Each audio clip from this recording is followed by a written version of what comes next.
আবু শুরাই খুলাইদ ইবনে আমর আল খুজাই রাদিয়াল্লাহু তাআলা আনহু থেকে বর্ণিত, তিনি বলেন, নবী সাল্লাল্লাহু আলাইহি ওয়াসাল্লাম বলেছেন, ইয়া আল্লাহ, ইয়াতিম ও নারী এই দুই দুর্বল শ্রেণীর হক যে ব্যক্তি নষ্ট করবে, আমি তার জন্য পাপ ও তিরস্কার অবধারিত করে দিলাম।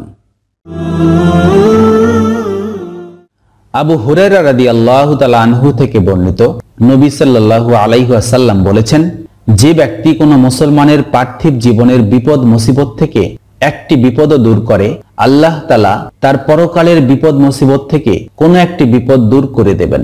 যে ব্যক্তি পার্থিব জীবনে কোনো অভাবীর অভাব দূর করে দেয়, আল্লাহ তাআলা তার দুনিয়া ও আখিরাতের কঠিন বিষয়সমূহকে সহজ করে দেবেন। যে ব্যক্তি পার্থিব জীবনে কোনো মুসলমানের দোষ ত্রুটি গোপন রাখে, আল্লাহ তাআলা দুনিয়া ও আখিরাতে তার দোষ ত্রুটি গোপন রাখবেন। আল্লাহর কোনো বান্দা যতক্ষণ তার কোনো ভাইয়ের সাহায্যে লিপ্ত থাকে, আল্লাহ তাআলা ততক্ষণ তার সাহায্যে রত থাকেন।